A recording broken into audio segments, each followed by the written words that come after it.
This lecture is about Italian unification, and we went over number 1 and 2 in class. So we're going to pick up Italian unification from Cavour's impact forward. So remember, review Italian unification, early efforts, 1830s, 1840s. People like Giuseppe Mazzini were unable to unify Italy for different reasons. But Cavour has more success. And some of the things that he did once he comes to power in the north is he improved infrastructure. So highway construction for carriages and things like that at that time period, building projects, things to boost the economy. So Cavour invests the government's money into taking care of the people. Remember, that's a nationalist idea. The government should take care of the people. That helps to grow this idea of the Italian nation. Another thing he does is he allies with France against Austria.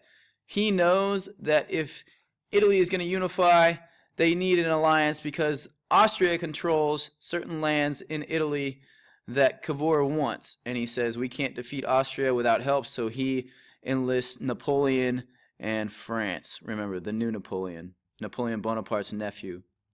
So in 1859, they wage a successful war, Cavour and Italy with the help of Napoleon, but then at the end of the war, Napoleon says, I kind of want to keep peace with Austria. So he signs a treaty with Austria, and the outcome is that Italy doesn't get as much land as they'd hoped to gain from the Austrian Empire during the war. They get smaller land gains. So by the late 1850s, what do we have? We have a northern kingdom united under Cavour, so he's successful in uniting the north. And then we start to see these popular revolts in the south. So groups, nationalists, some very radical, some middle-class liberals, they start to unite behind this idea of Italian nationalism and unification. So we start to see revolts in the south. So nationalists across the country now, because in the south, nationalists are carrying out the rallying cry, rise, revolt, unify Italy, make it one nation. And they start to revolt against the princes of the different states of the south. By 1860, Cavour cedes lands to Napoleon, so he makes a deal, and he's back allied with Napoleon after their brief one-year issue. And then he achieves the northern kingdom. So by vote, Victor Emmanuel becomes the first emperor, the first king, the first ruler of a unified section of Italy, the northern kingdom as it becomes known as. Okay, enter a very radical man named Garibaldi. So Garibaldi's this radical figure. He's the leader of a group in the south called the Red Shirts. This group in the south, they're a group of guerrillas, not these type of guerrillas, okay? But like guerrilla fighters, like this man you see here, or this woman you see here. So we refer to guerrilla fighters as a group that fights kind of an unorthodox style. They wage war in their own country, on their own terms, on their own land. And that's the group that Garibaldi. So here's Garibaldi. He becomes the leader in the Southern Revolution, the Southern Rebellion in Italy. So Garibaldi and his Red Shirts, they're successful. They're able to wage war against the southern princes and their armies that were as large as 20,000 men. They're not able to defeat the Red Shirts.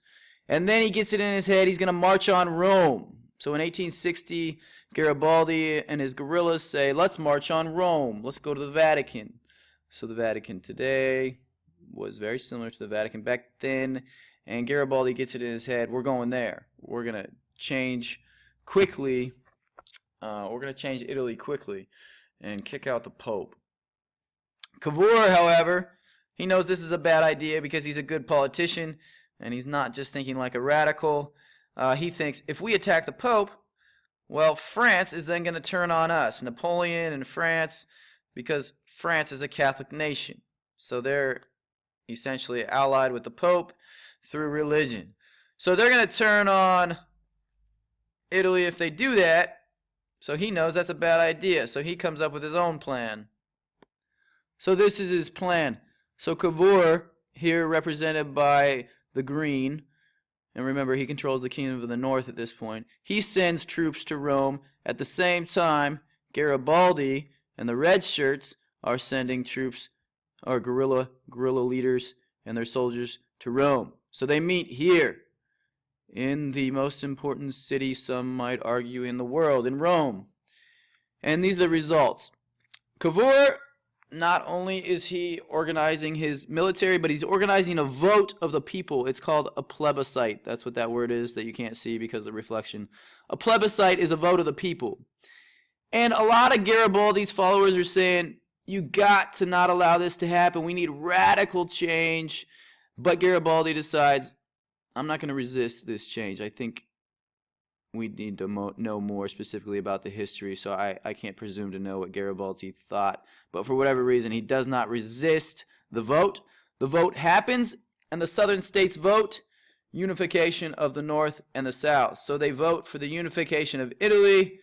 The result is a unified Italy. The nationalists have got what they wanted. They have a nation state. That's what we call the unified state. So Italy, instead of a bunch of different city-states like it was in the 1840s, 1850s, it is now a united nation state. By 1870, all of Italy is unified, including Rome, because in the early years, 1865 through 1869, Rome wasn't a part of the Italian nation state. By 1870, it is. What type of government are they? They're a parliamentary monarchy, neither totally autocratic nor democratic, meaning they're moving towards democracy, but they still have elements of the old system, and now they have elements of a representative system, a new democratic government. Okay, so quick review. 1859, Cavour is able to unite the reddish-orange color here, and that becomes the kingdom in the north.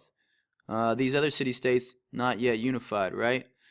In green, we get the area, the kingdom of the two Sicilies, where Garibaldi leads his revolution.